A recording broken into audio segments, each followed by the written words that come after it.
understanding of all kinds of literature and learning, and Daniel could understand visions and dreams of all kinds. At the end of the time set by the king to bring them into his service, the chief official presented them to Nebuchadnezzar. The king talked with them, and he found none equal to Daniel, Hananiah, Mishael, and Azariah. So they entered the king's service. In every matter of wisdom and understanding about which the king questioned them, he found them 10 times better than all the magicians and enchanters in his whole kingdom. And Daniel remained there until the first year of King Cyrus.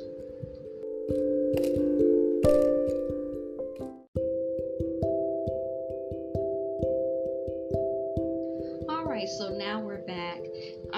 We're going to look at maybe 3 references online and see what commentary and what definitions of what they may think that this may mean. Now, right off the bat, based on listening to the actual scriptures being read,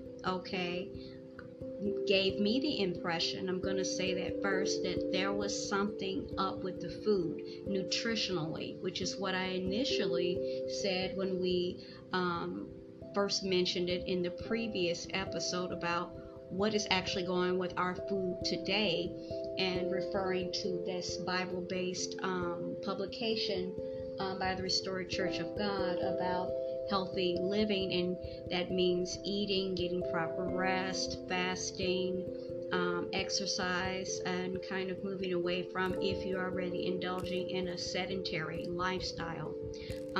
This is what it meant to me. Now, when I actually looked at other sources, they, just by skimming over them, which I'll be sharing them soon, is that it didn't have anything necessarily to do with any type of lack of nutritional supplement, nutritional value. It was more about concerns about what the food was actually being unclean when it had to do with meat, whether it be pork from the pig, of course, or horse meat. That was one particular one, being what is considered unclean meat. Versus also, what was this food used for, meaning in a ritualistic way, meaning offered to idols. Okay, so that's kind of where that's going with that, versus what I initially got from it. And as we listened to Bible Gateway, then reading, because they said how Daniel and the other 3 youths actually looked healthier. Okay, they had a glow about them, very sharp. When you eat well, your mind is focused, okay, versus not eating well, okay, sluggish, you're not focused, you're all over the place, you just feel lethargic, okay. And then when they talked about fortified wine,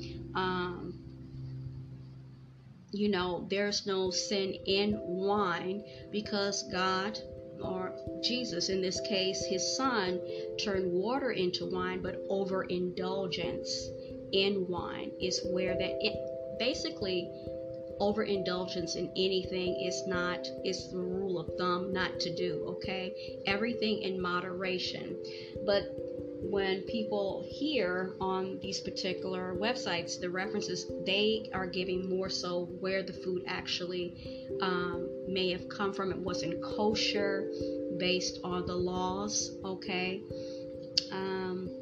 for Jewish people versus Gentiles, and their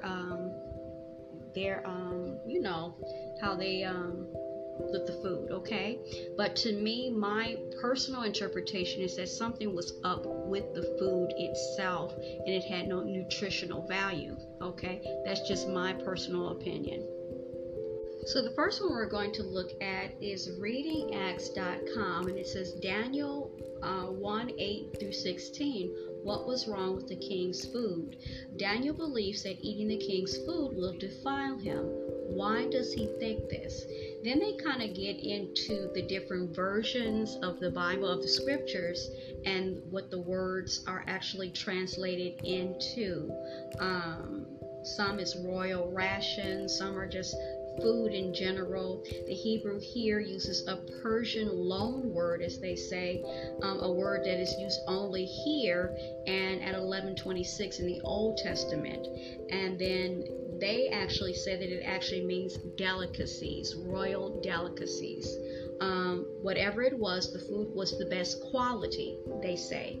Okay, not only fit for a king, but it was literally eaten by a king. So this, just that little bit is saying that the food was top quality.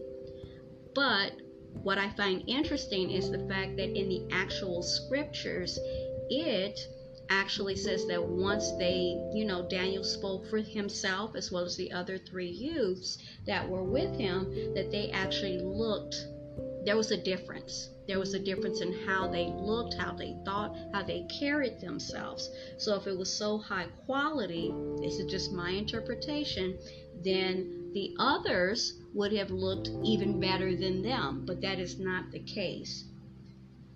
It says that according to 2 Kings, so they go to 2 Kings, they talk about other people who had eaten the food while in exile. Then they said there is nothing judgmental in the 2 Kings passage, although some detect an unfavorable comparison to Daniel here in this account, while others ate the king's food and Daniel actually refused. So that I find that interesting. So it says, what does Daniel why does he do it? So that's what we're trying to get to, right? They said that there are several possibilities. First, some of the food may have been forbidden. Based on other accounts, like in Leviticus chapter 11 or Leviticus 17, 10 through 14. Then this is where they actually go into what was a common practice in Babylon. It says pig and horse were commonly eaten in Babylon. Both would violate the Jewish food taboos, okay? Occasionally someone will claim the food is not kosher, but this is not necessarily the case, since the kosher traditions followed today may not have been developed in 600 BC. It says Daniel also refused the wine of the king, although wine is never forbidden as unclean in the particular law. It is possible that wine had been offered to the gods, of Babylon, or that Daniel had taken a Nazirite vow. So then it goes on to go back to partially what they just said. A second explanation is the refusal of Jewish law forbidding eating the food or drink that is sacrificed to false gods. This is a true, we find later in history, and it makes sense for Daniel 1. Eating meat sacrificed to idols is always a problem for Jewish living in the diaspora, and it's a serious controversy in some of Paul's churches mentioned, especially at Romans 14, chapter 14 through 15. But there is much evidence it was a problem in the Old, it was not much evidence, it was a problem in the Old Testament. Then they give a third possible explanation, and they said it might be for them a better explanation. Is that Daniel understands eating the king's food represents or signifies or symbolizes accepting the king's friendship and patronage. To share food is to commit oneself to a relationship of sorts, or a covenant or a bond of sorts. And they give references to Genesis 31:54, as well as Exodus 24:11, as well as Nehemiah 8:9 through 12. Now they said, now remember, this particular king accepted the king's food, implying his loyalty to Babylon, in a previous biblical account. In fact, Daniel 11:26 warns against everyone who eats from the rich food, which throughout this particular article, they speak of rich food of the king who is to come, repeating the words, obviously, in the Hebrew language. Daniel does not refuse the training of the king or the use of a new name, which he gives them all new names, as we know, but he draws the line